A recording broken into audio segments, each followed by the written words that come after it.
Magandang umaga po sa bawat isa sa atin. Tayo patuloy na nagpapasalamat sa Diyos sa biyaya niya, sa pag-iingat niya. Tayo po ay nandito sa bahay-sambahan ng Panginoon at isang marapat na gawain ng isang tuloy na mananampalataya. And we know, the present pandemic, marami tayong mga kapatira na nakatuon sa ating live stream.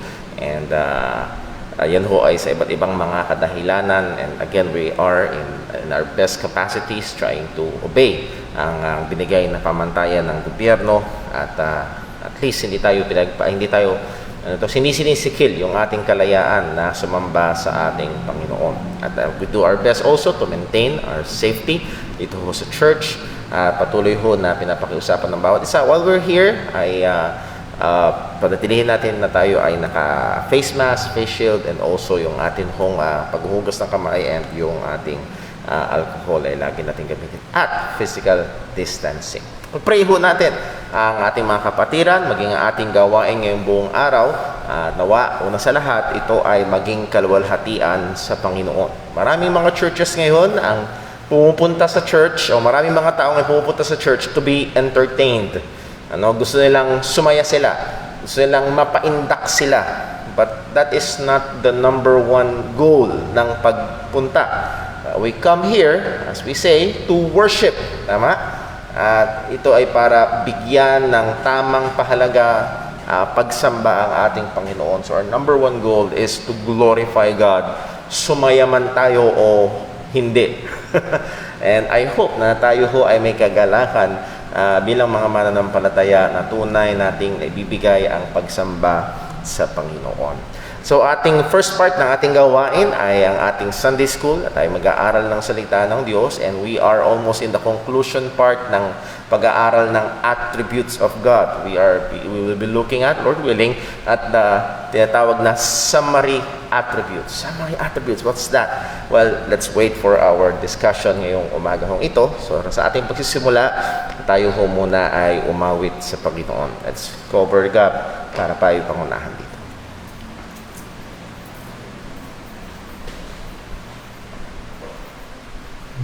Magandang umaga po sa ating lahat.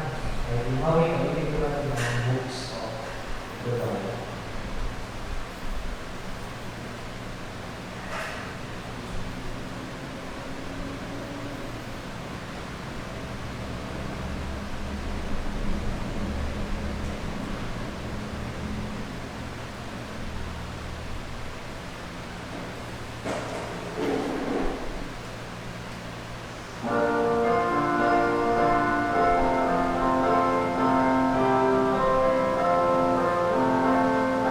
John.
Amen. Purihin ang Panginoon at tunay, liban sa dugo ni Jesus ay walang kapatawaran, walang paghuhugas ng ating mga kasalanan. We know that blood, hindi yung liquid mismo, hindi lang kakukuha ng patak ng dugo, ipatak mo sa tao at muhugasan siya.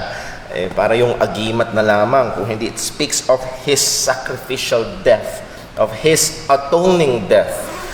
Doon sa krus. Theologically speaking, ang tawag ho dyan, medyo technical term, His vicarious sacrifice, His substitutionary sacrifice para sa atin doon sa krus. And salamat na lamang po na natigis ang dugo ng ating Panginoong Hesukristo. Dahil liban doon, ano naman ang ating gawin, ay walang kapatawaran ng ating mga kasalanan. Welcome po sa ating Sunday School, and again sa ating mga kapatiran, kaibigan na nakatutok ho sa ating live stream, ay very much welcome po kayo. And isang kagalakan ho sa puso ko na makita ang isang kapatid natin sa Panginoon na matagal nating di nakasama, at purihin ng Diyos at patuloy siyang nagbibigay. Talagang ganoon ng Panginoon sa mga pagkaparaan na hindi mo inaasahan, magbibigay siya ng encouragement. So dagdag kagalakan ho sa akin personally.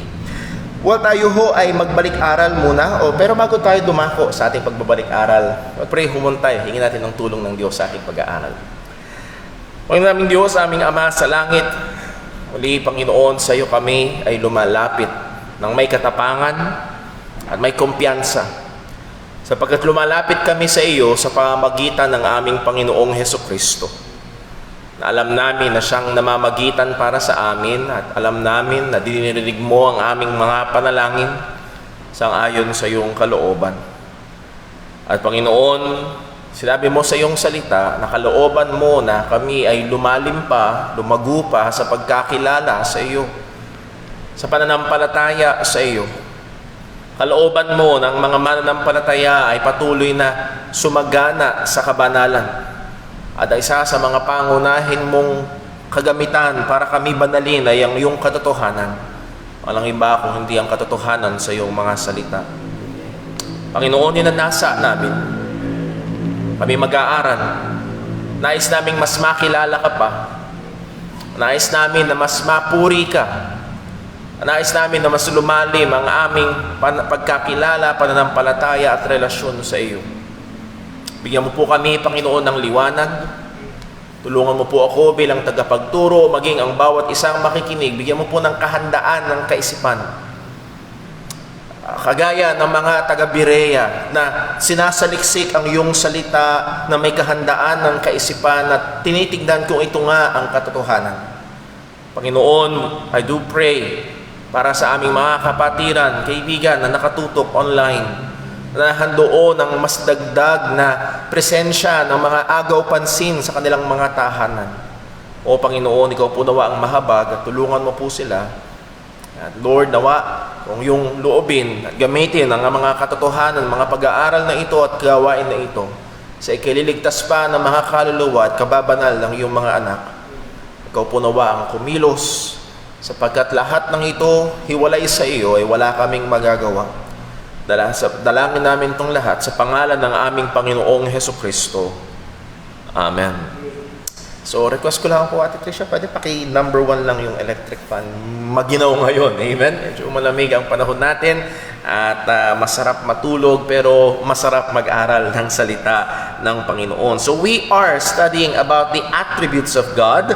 Pinag-aralan natin ng incommunicable attributes, communicable attributes. Pinag-aralan natin ng mga moral attributes of God. Actually, nandun pa tayo sa tinapos natin ang moral attributes of God last Sunday. At pag sinabing moral attributes, hindi ito ang Diyos ay nag-a-abide sa moral standards. No, ang Diyos mismo ang standard. Para ba ganito? Hindi ginagawa ng Diyos ang isang bagay dahil ito ay tama, kung hindi lahat ng ginagawa ng Diyos ay tama at siya ang basihan ng tama. Ang Diyos ay wala sa ilalim ng standard kung hindi siya mismo ang pamantayan. At paano siya nakikitungo sa kanyang mga nilalang? Look at the goodness of God, the benevolence of God, the love of God, the mercy of God, the graciousness of God, the patience of God. Ilan sa mga hindi sikat ay pinag-aralan natin ang jealousy, ang pagiging seloso ng Diyos, and even the wrath of God, ang puot ng Diyos.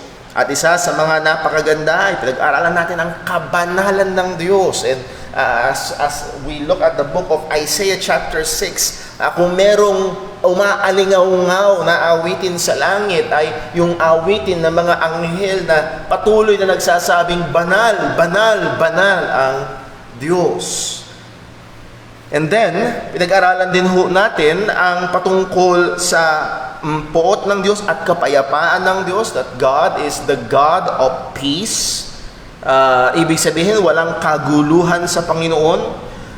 Lahat ng kanyang gawain, ang kanyang kaisipan ay malaya o walang anumang bahid ng pagkagulo o disorder or confusion. And He is continually active sa lahat ng mga bagay na nangyayari, pero walang kaguluhan pagdating sa ating Panginoon. Hindi siya nagugulumihanan. Hindi katulad natin na minsan sabihin natin sa iba na, wag mo muna ako istorbohin, may pinag-iisipan ako, hindi ng problema ko. Walang ganun sa Diyos. God is always in perfect peace. And madalas sa Bible ay sinasabi na ang Diyos at God is the God of peace. Romans 15 verse 33, now the God of peace be with you all. Amen. Sabi ni Pablo sa mga taga-Roma. So if He is the God of peace, He is also our source of peace. And again, ang kapayapaan ay hindi the absence of conflict. Ang kapayapaan ay maging sa gitna ng mga conflict, maging sa gitna ng mga problema, ang Diyos ay nagbibigay ng kapayapaan. Isang talata ho na gusto kong puntahan natin, it just additional review sa bagay na ito. Sa Philippians chapter 4, and alam ko ho na lalo na sa kasalukuyang pandemya, ay marami tayo mga kapatiran na apektado pa rin talaga. At iba't ibang mga problema. May problema sa pamilya, may problema sa negosyo, yung iba may problema sa asawa, may problema sa anak. Yung iba may problema sa sarili. Well, walang problema sa sarili. Lahat tayo ay nakikipaglaban pa rin sa kasalanan. Ano man ang conflict na ating kalagayan ay ang sabi ng salita ng Panginoon, verse number 6, Philippians chapter 4 verse 6, be careful for nothing. And as always say sa modern, sa old English, hindi ibig sabihin niya na bawal mag-ingat ang Kristiyano. Ang ibig sabihin ng be careful is be not anxious for anything. Huwag tayong mabalisa sa kahit anumang bagay. Ayaw ng Diyos. Ang pagkabalisa ay senyales ng kawalan ng tiwala o pananampalataya sa Diyos. Again, hindi ibig sabihin na huwag tayong mamumblema. Lahat tayo may problema, pero iba yung tayo ay nababalisa na. Anong sabi? Be careful for nothing, but in everything by prayer and supplication with thanksgiving, let your request be made known unto God. Simply put, pray. Pray. Meron bang worry? Meron bang problema? Pray. Anong sabi ng salita ng Diyos? And the peace of God, which passeth all understanding, shall keep your hearts and minds through Christ Jesus. Kapayapaan ng Diyos, kapayapaang nanggagaling sa Diyos, ang siyang mag-iingat ng ating puso at kaisipan sa pamamagitan ni Kristo Jesus. And I find it wisdom. Kaya isa hong gustong-gusto kong awitin natin yung it is well with my soul. At ang sabi dun sa isang talata, though Satan should buffet, though trials should come, let this blessed assurance control that Christ has regarded my helpless estate and had shed His own blood for my soul. Again, ang kamatayan ni Jesus ay hindi lamang limitado para magligtas para sa ating kapahamakan sa impyerno, kung hindi ang katotohanan na minahal tayo ng Diyos ay isang ay gamot sa sugat ng anumang mga kabagabagan. So, nawa ay ating pagbulay-bulayan ang katotohanan ito that God is the God of peace. So, bilisan natin sa iba pong mga pag-review. We looked at the will of God. At classify ho natin ito sa tatlo. We look at God's will of decree, ang mga dinesisyonan ng Panginoon. It is His sovereign will, or isa pang tawag dito is His efficacious will. It always comes to effect. Laging nangyayari ang kalooban ng Diyos na ito. Sabi ng salita ng Panginoon sa Ephesians chapter 1 verse 11, who worketh all things after the counsel of His own will. Lahat ng bagay ay nangyayari sang-ayon sa Kanyang kalooban. Siya ang aktibong gumagawa. And mind you, mga kapatid, hindi lang yan limitado sa religious realm, hindi lang yan limitado sa mga bansang nga ay kumikilala sa Diyos, kung hindi sa lahat ng bagay, maging sa mga bagay na hindi talos ng ating mga kaisipan. As the theologian R.C. Sproul always said, there's no maverick molecule in the universe. Alam niyo yung maverick, yung parang malaya, parang rebelde. Wala kahit isang molecule na malayang kumikilos labas sa soberanong kalooban ng ating Panginoon. So, His decretive will. Pag dinikri ng Diyos, kapag pinlano ng Diyos, kapag pinorpos ng Panginoon mangyari, it will come to pass.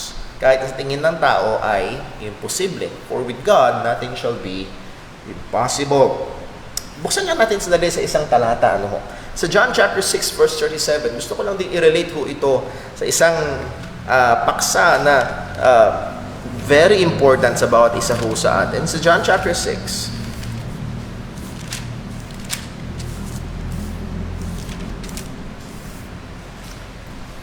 at dito makikita na sa isang aspeto ang decree ng Panginoon.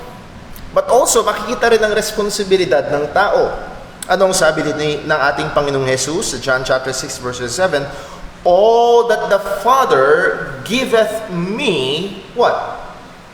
Shall come to me. At ang salita dito ni Jesus ay merong pagiging final, sigurado. Lahat ng ibinigay sa akin ng Ama ay ano daw? Lalapit sa Kanya. Walang lalabis, walang kukulang. Kung halimbawa tayo ay Kristiyano at ngayon na kay Kristo Jesus, it just means kaya tayo na kay Kristo Jesus kasi binigay tayo ng Ama kay Kristo Jesus. At sino mang binigay ng Ama kay Kristo ay lalapit sa Kanya. That's God's decree. Pinorpos ng Diyos, pinlano ng Diyos, ginusto ng Diyos with a degree of finality na lahat ng binigay niya kay Kristo ay lalapit kay Kristo. Simply put, lahat ng pinili niya ay maliligtas. Ganun pala, di wala na tayong gagawin. Well, no. Ang sabi ng salita ng Panginoon, verse 37 pa rin, and him that cometh to me, I will in no wise cast out. Ang question dito ay hindi ikaw ba'y binigay kay Kristo. Ang question dito, ikaw ba'y lumapit na kay Kristo.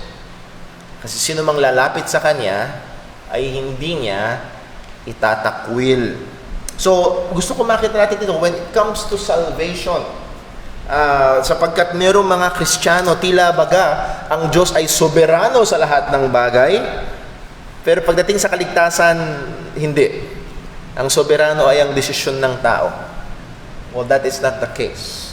Ang soberano pa rin ay ang dinikri, ang kalooban ng Diyos. God's will of decree. So I hope kahit paano medyo na-connect natin yan.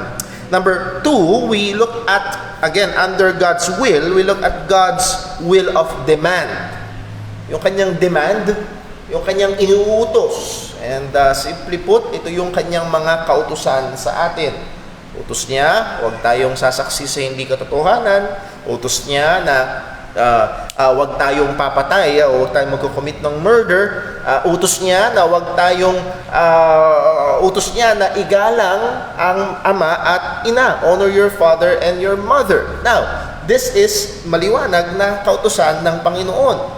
Sa New Testament, ang sabi ni Apostol Pablo, for this is the will of God, even your sanctification, yung ating pagpapabanal, particularly sa context na yun ay kabanalan o purity mula sa mga sexual na kasalanan. Sexual purity, kalooban ng Diyos yun.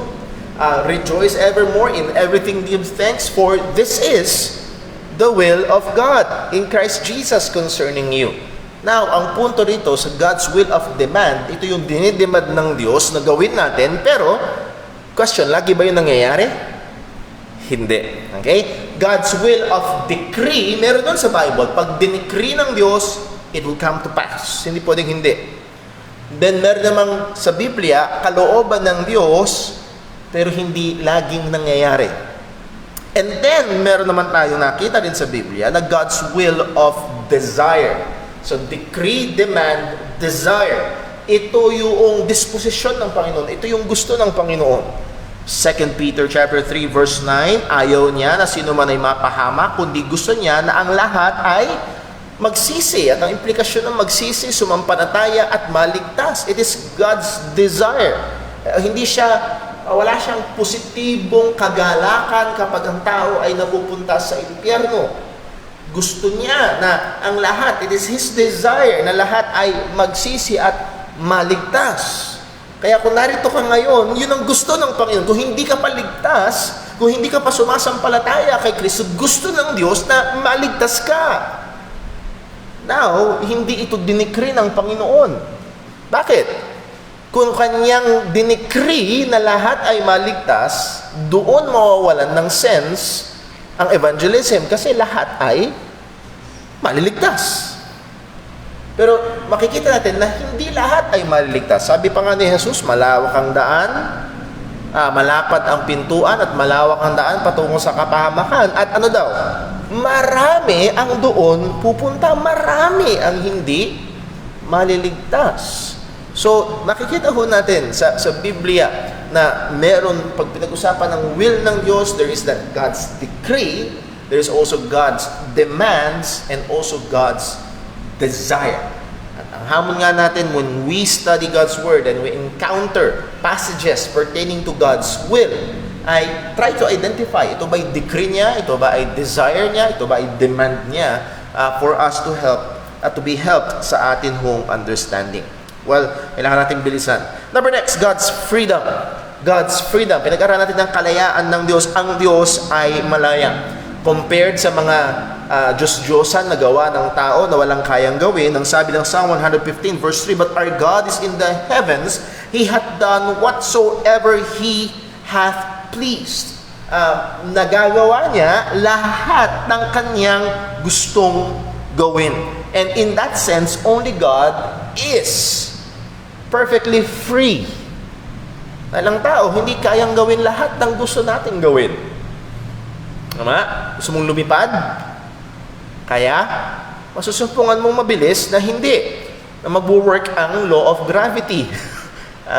Hindi kaya ng taong lumipad sa ganang kanyang sarili. Merong mga tao gustong mabuhay ng walang hanggan dito sa lupang ito. Sa buhay na ito, well, masusumpungan na hindi rin yun mangyayari. Pero ang ating Diyos ay nasa langit, it pertains to His authority, His sovereignty, at ginagawa niya ang lahat ng kanyang naisin. God's freedom, sabi ni Wayne Grudem, is that attribute of God whereby He does whatsoever He pleases. Gagawin niya ang lahat ng kanyang kalooban. Now, madalas ang tao kapag narinig yun, ating tinitingnan ng Diyos sa aspeto o sa anggulo na pangtao. Halimbawa, maging malaya ang isang presidenteng gawin ang lahat ng kanyang gusto. Delikado ba yon? Delikado yon. Kasi ang presidente, gaano mang kabuti, ay isa pa rin makasalanan. So, pero pagdating sa Diyos, siya'y malayang gawin ang lahat ng kanyang gusto. Walang kadelikaduhan doon. Sapagkat ang Diyos, as we have studied, ay matuwid at banal. At lahat ng kanyang gagawin ay pawang matuwid at banal. So, sana makita ho natin na ito, ang kalayaan na ito pagdating sa Diyos ay hindi nakakatakot. Ito dapat ay magpalalim ng ating pagkamangha at pagsamba sa Diyos. Ito dapat ay magtulak sa atin sa pagtitiwala sa Diyos. And lastly, na pag-aralan natin last time, ito dapat ay magpakumbaba sa atin. Na siya, kilalanin natin na ang Diyos ay malaya. And by the way, malaya siya, hindi lamang gawin yung ating mga gusto, kundi malaya din ang Diyos na gawin ang ating mga hindi gusto. Ako ho ba? Balik tayo sa buhay ni Job. Anong sabi ni Job?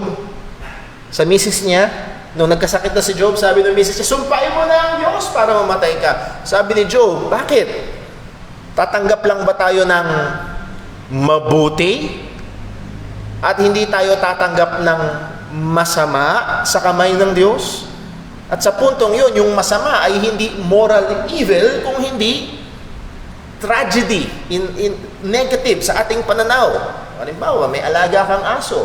Kung siya ay sumigla, positive. Pag siya ay namatay, sa pananaw mo, ito ay negative. Not necessarily kasalanan. Okay? Yung sinabi ni Job, hindi ba tayo tatanggap lang ba tayo ng mabuti? Puro positive sa pananaw natin? Hindi ba tayo tatanggap ng masama? Ang punto ay ito, kaya ako sinaysay si Job. Malaya ang Diyos. Sabi nga ni Job, God, the Lord gave, and the Lord take it away. And by the way, mga kapatid, He is free to do so. Hindi ko sinasabing hindi masakit. Hindi ko sinasabing hindi mahirap, hindi mabigat. Pero malaya ang Diyos na magbigay ng kalusugan, malaya siyang mag-alis ng kalusugan, malaya siyang magbigay ng ari-arian, at may kalayaan siyang alisin ang mga ari-arian. And in the context of Job, and even sa atin, malaya siyang magbigay ng mga anak, at malaya din siyang mag-alis ng mga anak kung kanyang kalooban. And this should humble us. Ito dapat ay magpakumbaba sa atin at kilalanin ang soberanong Diyos and still magtiwala sa Panginoon. Na kahit gaano kasakit, kahirap, at hindi mapagtanto ng isip natin, bakit? At kahit hindi ipaliwanag ng Diyos kung bakit. Read the book of Job. Hindi piniliwanag ng Diyos kay Job kung bakit. Pinamukha lang ng Diyos kay Job, sino ka at sino ko. Niratrat ng tanong ng Diyos si Job. Nandiyan ka ba nung ginawa ko ang mundo? Sino naggumawa ng lahat ng... Kada tanong ng Panginoon, nanliliit. At sa bandang huli, nakita ni Job, sino ang Diyos at sino siya. Ang Diyos ay Diyos. At si Job ay nilalang lamang ng Diyos. At ang Diyos ay soberano at may kalayaan na gawin ang kanyang kalooban. At hindi siya obligado na ipaliwanag sa atin kung bakit. So again, these are just some implications ng katotohanan na ang Diyos ay malaya. Ayoko lang ho na magkaroon tayo ng kaisipan ang Diyos ay malaya so far na ginagawa niya yung gusto ko. Pero kapag pinahintulutan ng Diyos ang isang pangyayari na hindi natin type, hindi lapat sa ating panlasa, lalo na masakit sa atin, baka mauwi tayo sa hindi pagkilala sa kalayaan ng Diyos na gawin ang mga bagay na ito. Yes, kailangan pa ng time na nguyain ito. Nguyain, pag-isipan, i-meditate para ho mas ating matanggap, maunawaan at ma-appreciate. Well, ngayon hong umaga, sa biyaya ng Panginoon, titingnan ho natin ang tinatawag na summary attribute. So, that is the last ng ating pag-aaral about the moral attributes of God. Now, we will look at God's summary attributes. Pag sinabi natin ng salitang summary, ito yung pinakabuod. Okay? Now, when it comes to God's summary attributes, anong pinapatungkulan nito? These are God's attributes that modifies all the other attributes of God. Merong mga katangian ng Diyos sa Biblia na minumodify nito, nilalarawan nito ang lahat ng iba pang mga katangian.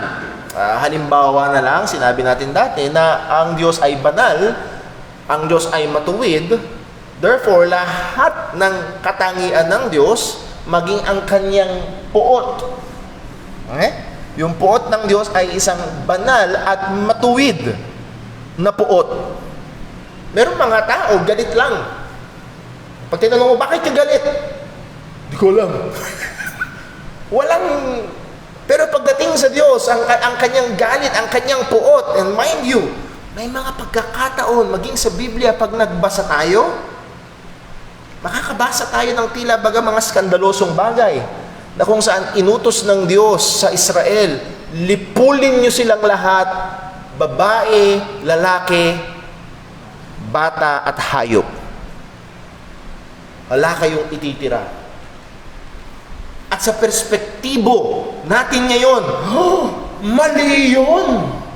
Babae, lalaki, okay lang. Pero pati bata,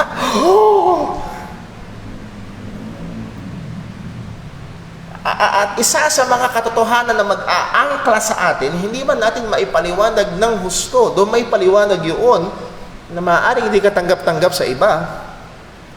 Pero ang Diyos ay Diyos na soberano, nagmamay-ari ng lahat ng bagay, at may kalayaan na gawin ang kanyang gusto. At ang kanyang kilos pa rin ay matuwid at banal. So tingnan ho natin ang mga summary attributes ng Panginoon. Meron hong 3 tayong titignan, Lord willing. The summary attributes of God's perfection. Ang Diyos ay perpekto, ibig sabihin lahat patungkol sa Kanya ay perpekto. Pangalawa, we look at God's blessedness, ang pagiging mapalad, pinagpala ng Panginoon. Mababasa natin yan sa Biblia, na ang Diyos ay blessed. Ang sabi ni Pablo sa 1 Timothy 1:11, according to the glorious gospel of the blessed God. Now, huwag natin isipin na, pag sinabing, ay, mapalad ka, may natanggap ka. Pag sinabing ang Diyos ay mapalad, may natanggap ang Diyos, it doesn't go that way. Tignan natin, ano sabihin ng pagiging mapalad or blessed? And then, lastly, we will look at the beauty of God. Ang kagandahan ng Diyos. Okay? So, let us look at this summary attributes. Number 1, God's perfectness. The perfection of God. Buksan natin sandali ang ating mga Biblia sa Psalm 18. Subukan natin sa mas dulo pa. Deuteronomy 32. Deuteronomy 32. Then pupunta tayo sa Psalm. Then pupunta tayo sa Matthew chapter 5. Deuteronomy chapter 32 and verse number 4. Deuteronomy 32 verse 4. Ang sabi ho ni Moses dito ay ito. He is the rock. Hindi si Dwayne Johnson. Okay? Ang original na the rock ay ang Panginoon. He is the rock. His work is what? Perfect. For all His ways are judgment, a God of truth and without iniquity, just and right is He.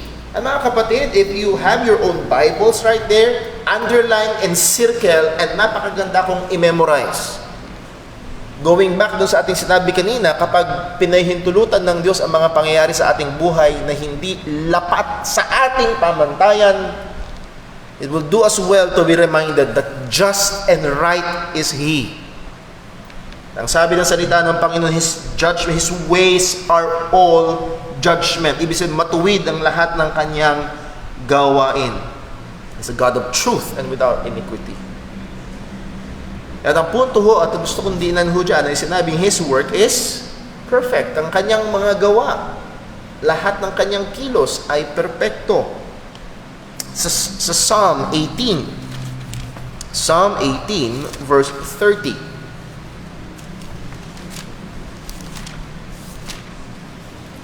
Psalm 18 verse number 30. Ang sabi ho ng mga awit ay ito, as for God, His way is perfect. The word of the Lord is tried. He is a buckler unto all those that trust in Him. Sa Diyos, ang kanyang landas, ang kanyang lakarin, ang kanyang gawain ay perpekto. We serve a perfect God. Sa Matthew chapter 5, dito ho natin, again, we are just looking at passages na nagpapakilala sa atin ng katangian ng Diyos na ito. Sa Matthew chapter 5, verse number 48, this is part of the Sermon on the Mount. Ang sabi ng salita ng Panginoon, Matthew chapter 5, verse 48, "Be therefore perfect, even as your Father which is in heaven," what? Is perfect. At tayo ay inuutusan ng salita ng Diyos na habulin ang kaperpektuhan. And yes, we are struggling with sin, and that's why we believe there is no absolute perfection in this life, kasi habang tayo nabubuhay dito, tayo ay patuloy nakikipaglaban sa kasalanang nakatahan sa atin. At mangyayari lang na mawawala yan kapag bigyan na tayo ng, o tayo pumunta na sa presensya ng Panginoon, or bigyan niya tayo ng, palitan niya na ang ating katawan ng walang kasiraan at walang kamatayan. Nevertheless, ang punto ho na gusto kong diinan dyan is our God in heaven, our Father in heaven is perfect. So maliwanag sa Biblia at patuloy at paulit-ulit na dinideklara ng Biblia na ang ating Diyos ay isang perpektong Diyos. Now, anong ibig sabihin nito?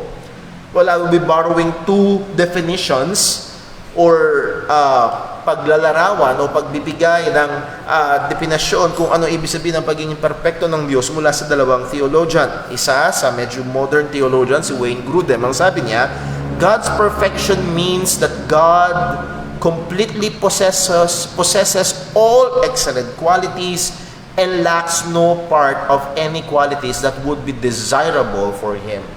Nasa Kanya lahat ng mga pinakamagaling, pinakasakdal, pinakamaganda, pinakamaayos, pinakamatuwid, pinakadakila, lahat na lang ng pinaka ay nasa Panginoon. Lahat ng katangian na desirable sa Kanya, na dapat ay nasa Kanya, ay nasa Kanya.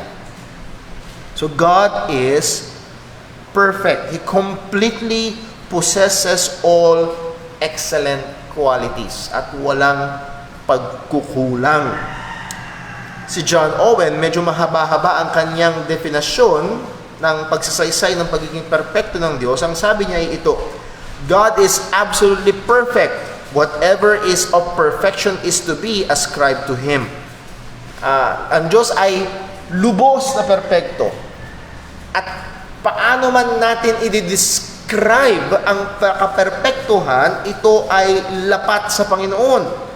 Otherwise, He could neither be absolutely self-sufficient, all-sufficient, nor eternally blessed in Himself. At kaya ako pinili itong sinabi ni John Owen sapagkat sa sinabi na ito, kung ang Diyos ay hindi perpekto, edi hindi siya self-sufficient and all-sufficient. Listen, kung hindi perpekto, may kulang. Simply put, kung hindi perpekto, may kulang. At kung ang Diyos, at kung may kulang sa Diyos, by definition, hindi siya Diyos. God cannot be not perfect. Hindi po pwede na walang na hindi perpekto. God is all sufficient and self-sufficient. May kasabihan that no man is an island. Tama? Kailangan ng tao ang kapwa tao. Newsflash. Walang kailangan ng Diyos. Napag-isipan naman natin yon. Kung ang Diyos ay hindi lumalang, Diyos pa rin siya. At perpektong, kumpleto, kontento at masaya sa kanyang sarili. Hindi siya malungkot at walang makausap, kaya niya ginawa ang mga anghel. Hindi niya kailangan ng libangan, kaya niya ginawa ang tao. No. Hindi niya ito ginawa out of necessity. Anong sabi ng Bible? He maketh all things, He worketh all things after the counsel of His own will. sarili niyang kalooban, after the good counsel of his own pleasure. Sabi ng Ephesians chapter 1, mabuting kalooban ng Panginoon. So, hindi niya kailangan. Siya ay perfecto sa kanyang sarili, self-sufficient, all-sufficient, and eternally blessed. Again, sabi ni John Owen, He is absolutely perfect inasmuch as no perfection is wanting to Him, and comparatively above all, that we can conceive or apprehend of perfection. Sakit sa ulo minsan ni John Owen. Sa madaling salita, ang sabi niya ay ito, siya ay lubos na perpekto at walang anumang perpeksyon na kulang sa kanya. Lubos, walang, alam niyo minsan, sasabihin, perfect, talagang yan na yan yung gusto kong kotse. Mali lang yung kulay. Eh di, may kulang. At minsan nanonood ako ng mga review ng cellphone at laging sinasabi ng mga nagre-review ng there's no such thing as a perfect cellphone. Lagi kang may, paano may describe ang perfect na cellphone? Sige nga. Hindi nasisira? Meron bang gano'n? Hindi nawawala ng charge? Meron bang gano'n? Again, wala. Pero pagdating sa Diyos, lahat ng kaperpektuhan ay nasa Kanya. At ang sabi ni John Owen na ito, napaka-helpful. And comparatively above all that we can conceive or apprehend of perfection. Comparatively, lahat ng kaya nating isipin na pagiging perpekto, okay? Ang Diyos ay higit pa doon. Lahat ng kayang isipin natin ng pagiging perpekto, ang Diyos ay higit pa doon. God is absolutely, eternally perfect. Walang kalagayan, walang katangian na perpekto na wala sa Panginoon. Siya ay kumpleto, kontento at masaya sa ganang kanyang sarili. Ang Diyos, tandaan natin, ang Diyos ay hindi nagsusumikap na maging perpekto. Ano yan? Trying hard to be perfect? No. He is perfect. At hindi rin nagtatry hard si Lord na i-maintain ang kanyang pagiging perpekto. Ano niyo yun? Merong mga nag-gym. Nag-gym. Hindi kumanta katawan, nag-gym. Ano mangyari pag tumigil? Lalaki yan siya. Anong kailangan gawin para maging manatili maganda ang katawan? Ituloy. Ang tawag doon, mini-maintain. Tama? Ang Diyos ay hindi naghihirap para i-maintain na yung kanyang pagiging perpekto. He is in Himself eternally perfect. Ang sabi ng Psalm 90 verse 2, before the mountains were brought forth, or ever thou hast formed the earth and the world, even from everlasting to everlasting, thou art God. By definition, God is perfect, at ang Diyos ay mula sa walang hanggan, patungo sa walang hanggan, ay Diyos, therefore He is eternally perfect. Hindi siya nag-improve lang 10,000 years ago para maging perfect. No, He is eternally perfect. Now, let me just apply it sa isang katuruan na marami sa atin ay hindi nalalaman. Minsan, nag-aral din ho tayo sa church tungkol sa doktrina ng Panginoon, patungkol sa Panginoon, at nakipagtalastasan ako sa isang true chat. At yung ka-chat ko nasa Amerika pa, na isang manggagawa ng Church of Jesus Christ of the Latter-day Saints. Ano yun, Brother Paul? In short, Mormons.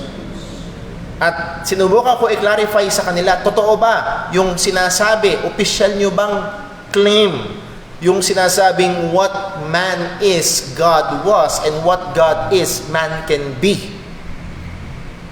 Kung ano ang tao ngayon, ganun ang Diyos dati, at kung ano ang Diyos ngayon, pwedeng maging ganun ang tao. Sa madaling salita, ang Diyos sa kanilang doktrina, opisyal, ay nag-level up lang na tao. Nakuha niyo ho? So, they do not serve a perfect eternal God. Ang kinikilala ng Mormonism ay isang Diyos na nag-level up lang. But actually, pwede ka rin mag-level up. Kaninong doktrina yon? Sino nagsabi kay Adan at kay Eva na magiging katulad din kayo ng Diyos? Galing yun kay Satanas. Now, lest I be, ako'y paratangan na naghahabing buhangin lamang, ang sabi ho ni Joseph Smith, sino si Joseph Smith? Siya ang unang presidente ng The Church of Jesus Christ of the Latter-day Saints. Siya ang tagapagtatag ng Mormonism. At sa kanyang sermon na The King Follett Sermon, siya'y nangaral sa burol ng isang namayapang miyembro nila na mataas ang katungkulan.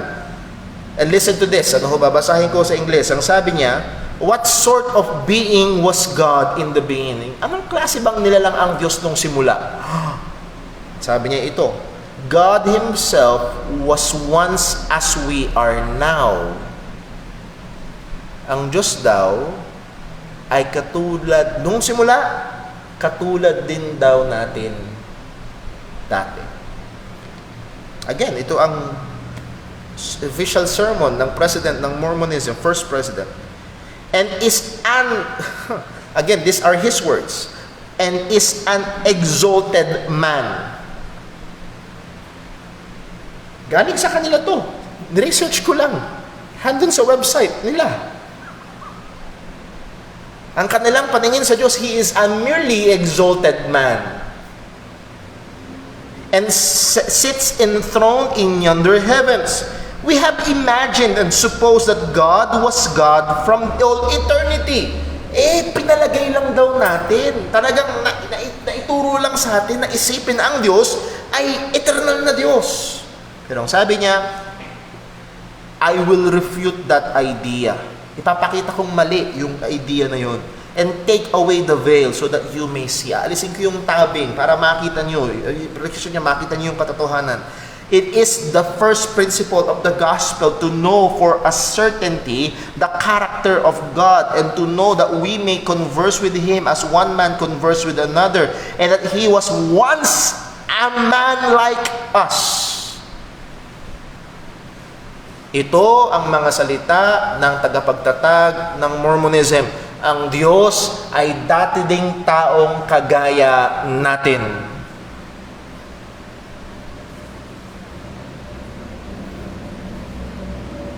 Yea, and God Himself, the Father of us all, dwelt on earth the same as Jesus Christ Himself did.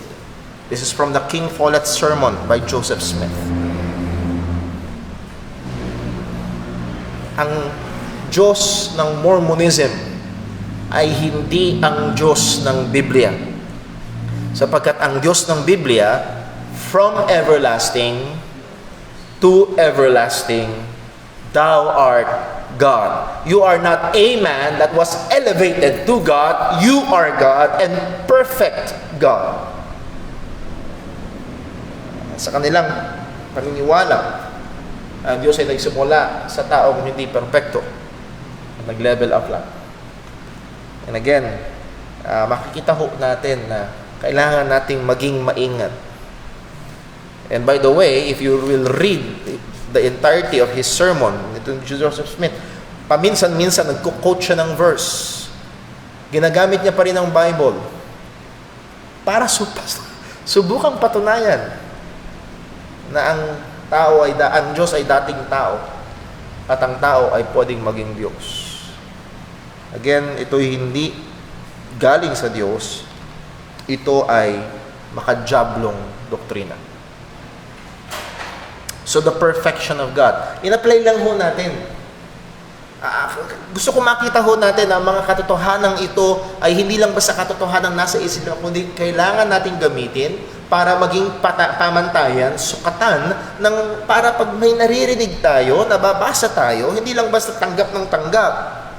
Kundi ang mga katotohanan sa Biblia ay gagamitin nating batayan kung ito nga ay totoo o hindi. So maging maingat po tayo. The perfection of God. Well, yung natitirang dalawa, subukan natin talakayin ng natitirang ilang minuto. Number 2, the blessedness of God. The blessedness of God. Now, anong ibig sabihin ng to be blessed? Again, sinabi natin kanina, blessing. Madalas sa atin, ang blessing, isang supot ng pansit. May napulot kang 100. Blessing. Nakuha nyo? Madalas, ang salitang blessing sa atin ay may kinalaman sa material na bagay. May mga nababasa akong madalas, maging sa t-shirt, I am not lucky, I'm blessed. Hindi ako maswerte, ako ay pinagpala. Now, ano ba ang ibig sabihin ng pinagpala? Actually, pag tignan natin sa Biblia, ang pinaka-ibig sabihin ng pinagpala ay hindi pinagpala ng material, kung hindi ang pagiging blessed ay isang kalagayan, isang sitwasyon. At ito ay ang kalagayan ng pagiging tunay na masaya. Masaya sa pinakapuno at pinakamalalim at mayaman na ibig sabihin ng pagiging masaya. Hindi lang masaya kasi may nag-joke, hindi lang masaya kasi kasama mo si crush, kung hindi yung pinaka malalim, malaki, mayaman na kalagayan ng pagiging masaya. To be blessed is oftentimes used to describe ang mga taong nagtitiwala sa Panginoon. And ang word na blessed, paulit-ulit din ginamit sa Biblia o mangilang ulit din ginamit sa Biblia para ilarawan ang ating Diyos. Buksan natin sandali sa 1 Timothy chapter 1, verse 11. 1 Timothy chapter 1, verse 11. Ang sabi ho ni Apostol Pablo ay ito, according to the glorious gospel of the what? Of the blessed God. Sang-ayon sa ebanghelyo ng pinagpalang Panginoon. And again, sa translation sa Tagalog, kinapos ang translation sa Tagalog, na-miss nila, ang sabi ho sa Tagalog, ayon sa ebanghelyo ng kaluwalhatian ng mapagpalang Diyos. Ano ibig sabihin ng mapagpala? Ano pinagkaiba ng mapagpala sa pinagpala? Ano pinagkaiba ng binigyan sa mapagbigay? Ang mapagbigay, ang mapagpala, siya yung nagbibigay ng, He is the source of blessing. Ang blessed, siya mismo yung blessed. Now, pagdating sa atin, pag sinabing blessed, tayo ang tumanggap ng blessing.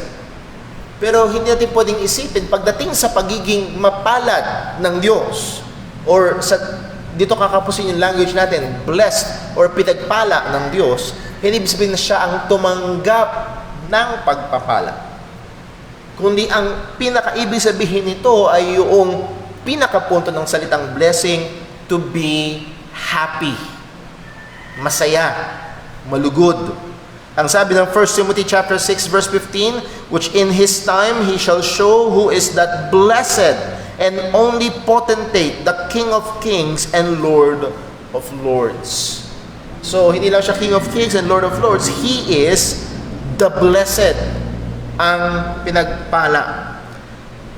Let me borrow Wayne Grudem's definition. Sabi niya, God's blessedness means that God delights fully in Himself and in all that reflects His character. The delight of God. Ang kaluguran ng Diyos. Kung gagamitin ko isang salita na pamilyar sa atin, ang kasiyahan or katuwaan ng Diyos. At ang tanong, saan pinaka natutuwa ang Diyos? Saan pinaka natutuwa ang Diyos? Matutuwa siya sa siya ay pinaka matutuwa sa pinaka matuwid, sa pinaka banal, sa pinaka maganda. Siya'y matutuwa, pinakamatutuwa sa pinaka-perpekto. Masusundan niyo ho. Well, sino ang pinakamatuwid, pinakabanal, pinaka-perpekto?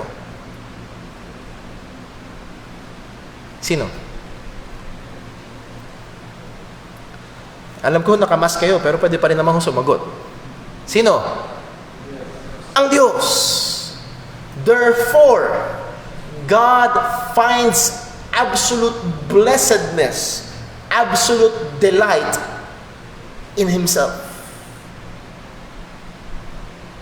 Nasusumpungan ng Diyos. So when we look at God's blessedness, hindi siya masaya dahil sa ibang bagay na nasa paligid niya, hindi nang gagaling ultimately sa mga nasa labas, kung hindi ang kagalakan, katuwaan, the blessedness of God comes from Himself.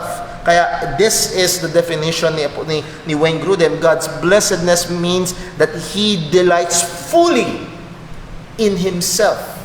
Handun yung kagalakan niya sa kanyang sarili. At hindi lang yun, by extension, nandun yung kagalakan niya sa mga nagre-reflect nung katangian niya. Kaya kapag ang isang mananampalataya o ang isang nilalang ng Panginoon ay nagre-reflect ng katwiran, may kagalakan doon ng Diyos. Tama? Kapag nabubuhay ng may kabanalan ng isang Kristiyano, may kagalakan doon ang Panginoon. Pero completely and ultimately, ang pinagmumulan ng kagalakan ng Diyos ay walang iba kung hindi ang kanyang sarili.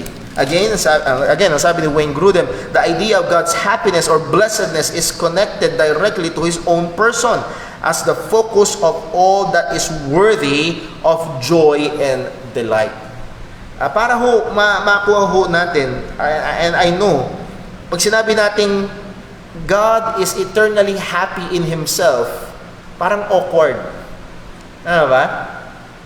Parang, pag tinanong ka, masaya ka ba, Brother Paul? Oo, masaya ako. Bakit ka masaya? Tuwang-tuwa ako sa sarili ko. Tuwang-tuwa sa sarili. Para namang yun, Brother Paul? Grabe ka naman. Ba't ka tuwang-tuwa sa sarili mo? Kasi akong pinakagwapo. Lalo na. Maaaring sa mata ni Sister Jonah, yun ay totoo, pero hindi sa mata ng maraming mga tao. Ang punto ay ito, yes, sa pananaw ng pantao, medyo awkward, parang hindi tama. Pero pagdating sa Diyos, ito nga yung tanong, kanino pa siya makakasumpong ng lubos na kagalakan? Meron pa bang mas matuwid kaysa sa Kanya? Meron pa bang mas perpekto kaysa Kanya? Meron pa bang mas banal kaysa sa Kanya? Again, pupunta ulit tayo doon sa perfection ng Panginoon. God is self-sufficient sa Kanyang sarili. Hindi Niya kailangan ng kahit ano. Hindi Niya actually kailangan ng ibang source ng kagalakan. Siya ay kontento, kompleto at masaya sa ganang kanyang sarili. Now, para mas matulungan tayong maunawaan ito, sinabi ko na ito dati sa church. Halimbawa, si Brother Gab. Pasensya na, Brother Gab, ikaw ang gawin kong halimbawa. Halimbawa, si Brother Gab ay lumapit sa isang dalaga. Hopefully, Kristiyano. Kasi kung hindi Kristiyano, delikado. Lumapit sa isang dalaga si Brother Gab. At sabi niya sa kanya, Sis, mahalin mo nga ako. Kaya mo sabihin niyo, Brother Gab? Nakakapanindig balahibo. Kahit siguro sino sa atin, pupunta ka sa isang tao na hindi mo kilala, Brad, mahalin mo nga ako. Ano ka? Okay? Sa atin, weirdo yun, awkward yun. Kasi alam natin, hindi tama yun sa atin. Pero pag binasa natin sa Biblia, ano ang pangunahing utos? Inuutos ng Diyos na mahalin natin Siya. In effect, ito ang sinasabi ng Diyos, mahalin niyo ko. Alam natin, pagdating sa Diyos, hindi yun awkward. Tama lang. Kasi sino pa ba ang karapat-dapat ng pinakadakilang pagmamahal? Walang iba kung hindi ang Diyos. And the same goes, gusto ko masundan niyo ho, when it comes to God's blessedness, yung kanyang kagalakan, wala nang ibang pagmumulan. Yes, nalulugod siya kapag ang kanyang mga nilikha ay nire-reflect, sinasalamin yung kanyang mga katangian. Pero ang kaperpektuhan at kapunuan ng kanyang katangian ay masusumpungan niya, walang iba kundi sa kanyang sarili.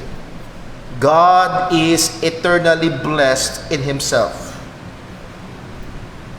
God is eternally happy in Himself. So atin hong sambahin, let us just give some application. Let us worship God who is perfectly blessed. Sambahin natin ang ating Panginoon.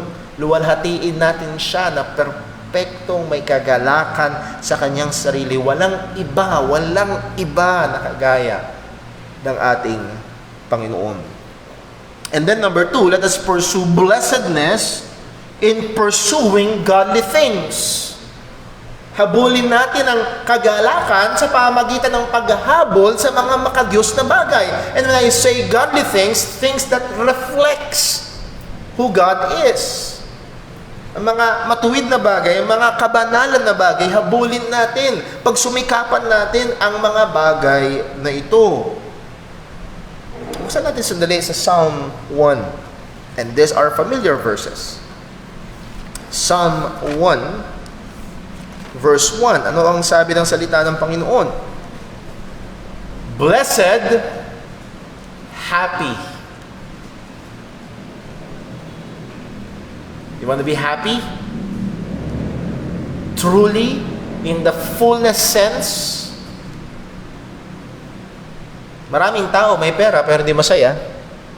Kaya kung ang tingin mo magpapasaya sa iyo ay pera, sorry. Meron mga tao, akala nila kung marami silang babae, masaya. Tanungin si Solomon na may 1,000, hindi pa rin masaya. Sorry. Hindi ang perpektong kalusugan ang magpapasaya. Magandang may kalusugan, pero hindi yun ang magpapasaya. Kahit napakalusog mo, maraming problema. Yes? Hindi lang katanyagan ang magpapasaya. Akala nung iba, kapag meron ka ng 1 million subscribers or followers, magiging masaya na. No. Ang sabi ng salita ng Diyos, Psalm 1 verse 1, Blessed is the man that walketh not in the counsel of the ungodly, nor standeth in the way of sinners, nor sitteth in the seat of scornful. Ito ang tunay na kagalakan, lumayo ka sa kasalanan. At sa mga gumagawa nito. And then number 2, but his delight is in the law of the Lord, and in his law that he meditate day and night. Nasa kautusan ng Diyos, nasa salita ng Diyos ang kanyang kagalakan, at nahandoon yung kanyang disiplina na pinagbubulay-bulayan niya ang salita ng Diyos. Hindi lang sa umaga at sa gabi, and then between that, hindi mo na iniisip. No, day and night is a Hebrew idiomatic expression na it represents the whole. Yan sa Genesis 1, in the morning and the evening is the first day. In the morning and the evening is the second day. It represents the whole and everything in between. He meditates upon the Word of God in the morning and the evening. He meditates upon the Word of God all day. Yun ang ibig sabihin. Hindi lang binubuksan mo lang, isip mo lang ang Bible sa umaga at sa gabi. Laman ng isip mo ang salita ng Diyos buong maghapon. Again, hindi ibig sabihin niya na bukas ang Bible mo buong maghapon. Kailangan mo magtrabaho. Ang mga driver natin dito, huwag niyo babasahin yung Bible niyo habang nagdadrive. Delikado. Hindi yun ang ibig sabihin. Pero ito ang controlling factor ng isip mo. Ito'y pinagbubulay-bulay. Ito'y ulit-ulit sa iyong kaisipan. Ito'y laman ng iyong kaisipan. That is really being blessed. Because that will result to you. Joshua chapter 1 verse 8, This book of the law shall not depart out of thy mouth, but thou shalt meditate therein day and night, that thou mayest observe to do according to all that is written in the law. Doon mo magagawa, doon mo masusunod, doon mo mare-reflect ang katangian ng Panginoon, and there will you find true blessedness. Sa baling salita, pakinggan nyo ho, The blessedness of the believer is found in the blessedness of God. Kagalakan ng mananampalataya ay matasusumpungan sa kagalakan ng Diyos, at ang kagalakan ng Diyos ay sa kaperpektuhan ng kanyang mga katangian. So the blessedness of God, ang pagiging mapalad, masaya ng Panginoon. Hindi galing sa iba, kundi galing sa kanyang sarili. Lastly, dito tayo matatapos, and this will end our study about the communicable attributes of God, or actually the attributes of God. Pero hindi pa tayo matatapos sa ating pag-aaral patungkol sa Panginoon. Number 3 and last, the beauty of God. The beauty of God. Ang tao ay mahilig sa maganda. Not just babaeng maganda, mayroong magandang lalaki, mayroong magandang pag ang mga bagay ay puno ng pagkawasak, hindi maganda. Pero pag ang bagay ay nasa maayos sa kalagayan, gusto natin ng maganda. At sino pa ba ang magtataglay ng pinakadakilang kagandahan kundi ang pinakaperpekto sa lahat ng aspeto? Walang iba kung hindi ang Panginoon. Buksan natin sandali sa Psalm 27. Psalm 27 and verse number 4. Actually, ang kagandahan ng Diyos ay implicit na dun sa ating pinag-aralan na ang Diyos ay perfecto. It's implied. He is perfect, therefore He is beautiful. Again, hindi ko sinagamit yung salitang beautiful as a female characterization. Okay? Hindi, nakita mo yung painting, oh, it's a beautiful painting. Yung nandun yung kagandahan, kaaya-aya.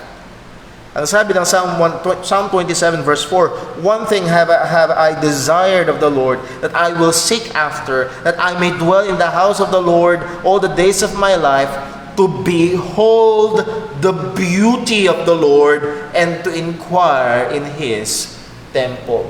Na makita, masaksihan, malantad sa aking mga mata ang kagandahan ng Panginoon.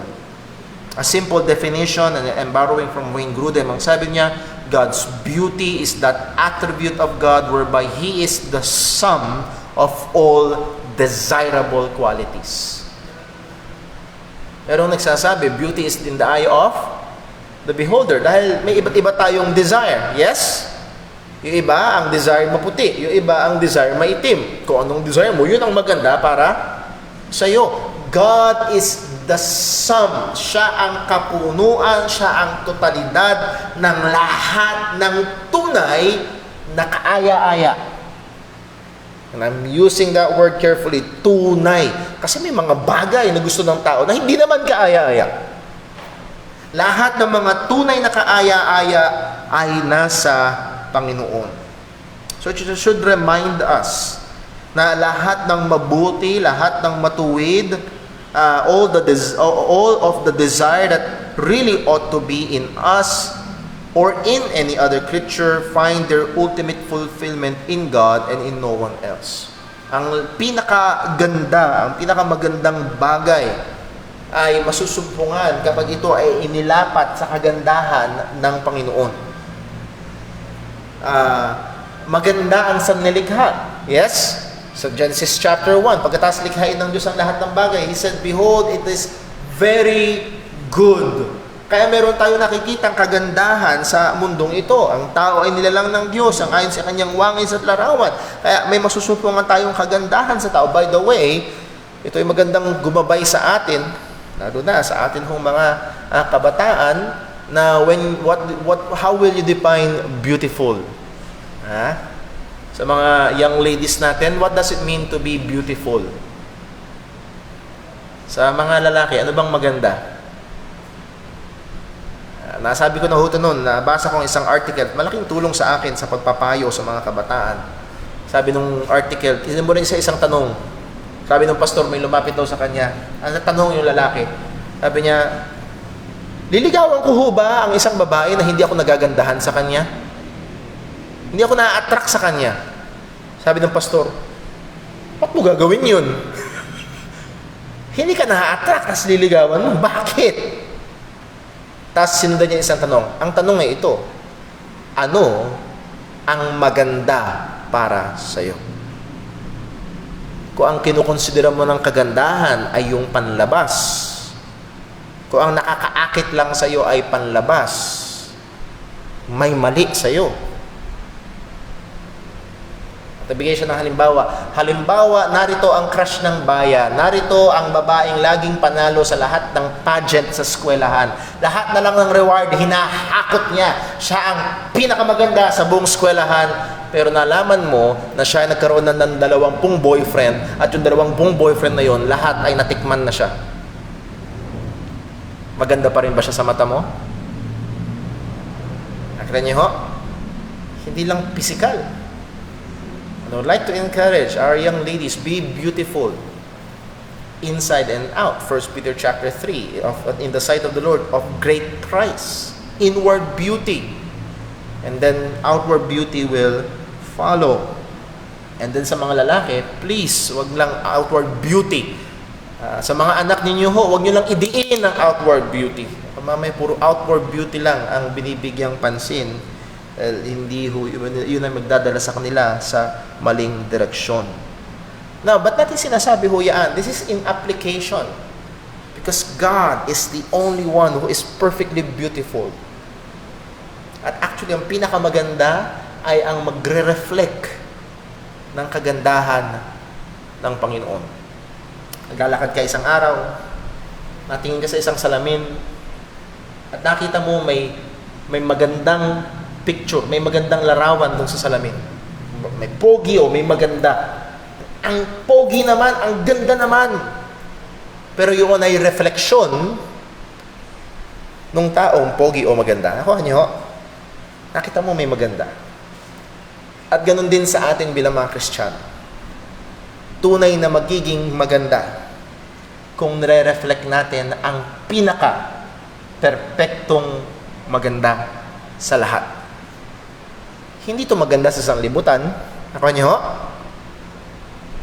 Ang kabanalan, hindi maganda sa sanlibutan. Sinusuka ng sanlibutan ng kabanalan.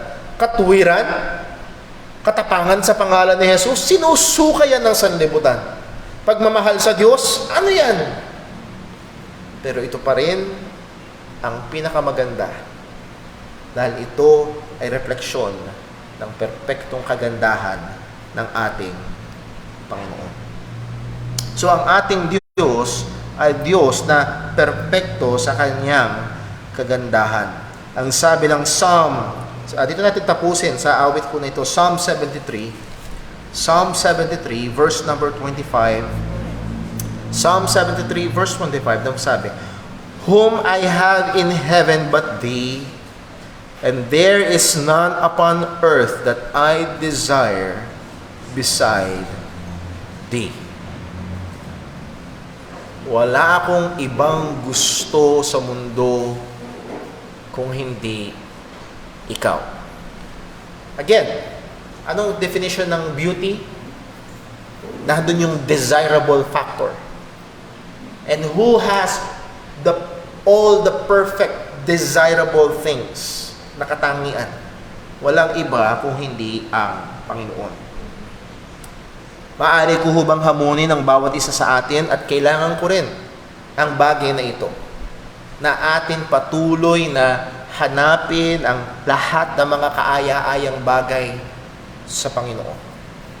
Ang daming ino-offer ng sanlibutan ito, pero ang pinakamaganda at pinakadakila sa lahat ng kaaya-aya ay masusumpungan sa ating Diyos.